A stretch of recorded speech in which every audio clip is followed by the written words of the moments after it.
നമുക്ക് ഭയങ്കര ഫാൻസ് ആവാനും പേടിയാണ്. ഒരു കപ്പിളുടെ അല്ലെങ്കിൽ ഒരു ആക്ടറിന്റെ ഭയങ്കര ആയിട്ട് ഫാൻ ഇതിലോട്ട് വരാൻ അവർക്ക് ഭയങ്കര പേടിയാണ്, മാറിയാലോ എന്ന് വിചാരിച്ചിട്ട്.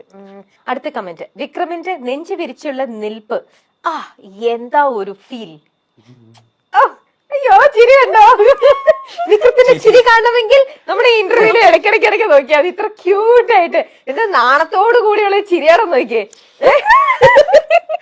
ചിരിക്കാനും മടി. അയ്യോ പറ്റുപോയി.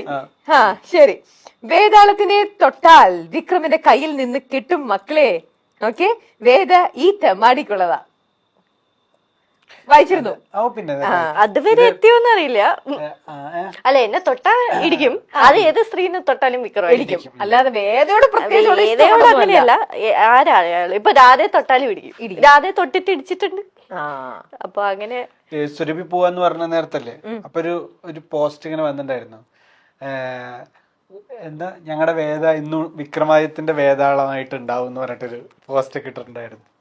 വിക്രമാദിത്യ വേതാളം എന്നുള്ള സാധനം ആളുകൾക്ക് ഭയങ്കര ഉള്ളിലങ്ങ് പതിഞ്ഞിരിക്കും അല്ലേ.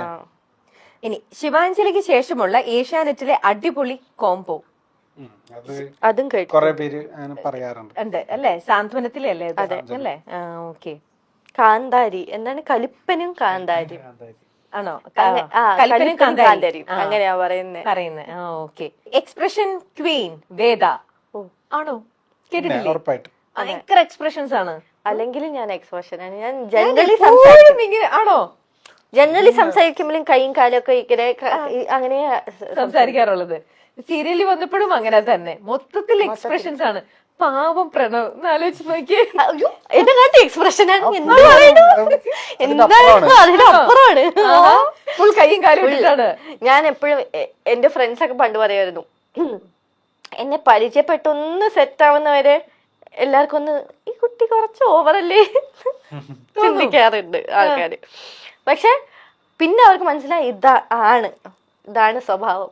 അത് കഴിഞ്ഞ് ഞാൻ എന്ത് ചെയ്താലും അറിയാം. ഇപ്പൊ ഞാൻ എന്റെ ഫ്രണ്ട്സിന്റെ കൂടെയൊക്കെ ഇരിക്കുമ്പോ ഞാൻ ഇപ്പൊ ശബ്ദം മാറ്റി സംസാരിച്ചാലും അവർക്കൊരു മാറ്റവും കാണില്ല. അവരിങ്ങനെ അവളെന്തോ വട്ട് ചെയ്യണു, ആ ഒരു ഇതാണ്. അപ്പൊ ഞാൻ എപ്പോഴും വിചാരിക്കും, ഞാൻ കല്യാണം കഴിക്കുന്ന ആളൊക്കെ എന്നെ എങ്ങനെ ഹാൻഡിൽ ചെയ്യും, എങ്ങനെ സഹിക്കും നോക്കിയപ്പോ എന്നെ കാട്ടി ഇതൊക്കെ എന്നെ കാട്ടി കടത്തി വെട്ടി ചെയ്യുന്ന ഒരാളാണ് ഞാൻ കല്യാണം കഴിച്ചിരിക്കുന്നത്. അപ്പൊ പിന്നെ ഞാനിപ്പോ അനുഭവിക്കുന്നു, ഞാൻ ചിലപ്പോ ഇത്രക്കൊക്കെ വേണോ? ഓക്കെ. സീരിയലിനകത്തുനിന്ന് പോയ ഒരാളുണ്ടല്ലോ, നമുക്ക് അവരെ കുറിച്ചും കൂടെ പറയണ്ടേ? പ്രഗ്നന്റ് ആയിട്ട് അലീനയുടെ കാര്യം ഞാൻ പറഞ്ഞ പേര് പറഞ്ഞായിരുന്നു. അലീന ഞാനും ഭയങ്കര കമ്പനിയാ, ഭയങ്കര അറ്റാച്ച്മെന്റ്. അപ്പൊ അലീനയുടെ വീട്ടില് ഞങ്ങൾ ഒരു ദിവസം പോയായിരുന്നു അല്ലെ. ഒരു വീഡിയോ നിങ്ങൾ ഇട്ടില്ലേ, പട്ടിക്കുട്ടി. അലീനക്ക് 2 പട്ടിയുണ്ട്. അപ്പൊ നമ്മള് കാണാൻ പോയത് ഭയങ്കര ഇമോഷണൽ ആയിരുന്നു. ആക്ച്വലി ഭയങ്കര സങ്കടമായിരുന്നു. ബ്രേക്ക് എടുക്കാൻ മടിയായിരുന്നു ആൾക്ക്. അതെ, ഇങ്ങനെ ഒരു സിറ്റുവേഷൻ ആയതുകൊണ്ട് ഒന്നും ചെയ്യാൻ പറ്റില്ല. ശരിക്കും വേദയുടെ വീട് ജഡ്ജിന്റെ വീട്ടിൽ ഷൂട്ട് ഉണ്ടാകുമ്പോ എനിക്ക് ഷൂട്ട് ഉണ്ടാവാറില്ല. ഉണ്ടെങ്കിലും വേദനെ കൊണ്ടാക്കുന്ന സീനോ കൊണ്ടുവരുന്ന സീനോ അല്ലെങ്കിൽ വഴക്കുണ്ടാക്കുമ്പോ വളരെ കുറച്ച് സീനോ. പക്ഷെ എനിക്ക് അന്നത്തെ ദിവസം ഷൂട്ട് ഉണ്ടാവില്ല, എനിക്ക് അന്ന് ബ്രേക്ക് ആയിരിക്കും. പക്ഷെ ഞാൻ രാവിലെ കുളിച്ച് അങ്ങോട്ട് പോകും. എന്നിട്ട് രാവിലെ തൊട്ട് വൈകിട്ട് വരെ അവിടെ ഇരുന്ന് അവരുടെ കൂടെ വർത്താനം പറ. അതുകൊണ്ട് ഭയങ്കര കമ്പനിയാണ്. ഇവിടുത്തെ വീട്ടിലെ പോലെ തന്നെ അവിടുത്തെ വീട്ടിലും കമ്പനിയാണ്. അവരായിട്ട് കോമ്പിനേഷൻ സീൻ ഇല്ലെങ്കിൽ പോലും കമ്പനിയാണ്. അപ്പൊ ഞങ്ങൾ ആ സമയത്ത് വ്ളോഗ് ചെയ്യാറുണ്ട്. അപ്പൊ അങ്ങനെ അവരൊക്കെ വ്ളോഗ് ഒക്കെ വരാറുണ്ട്.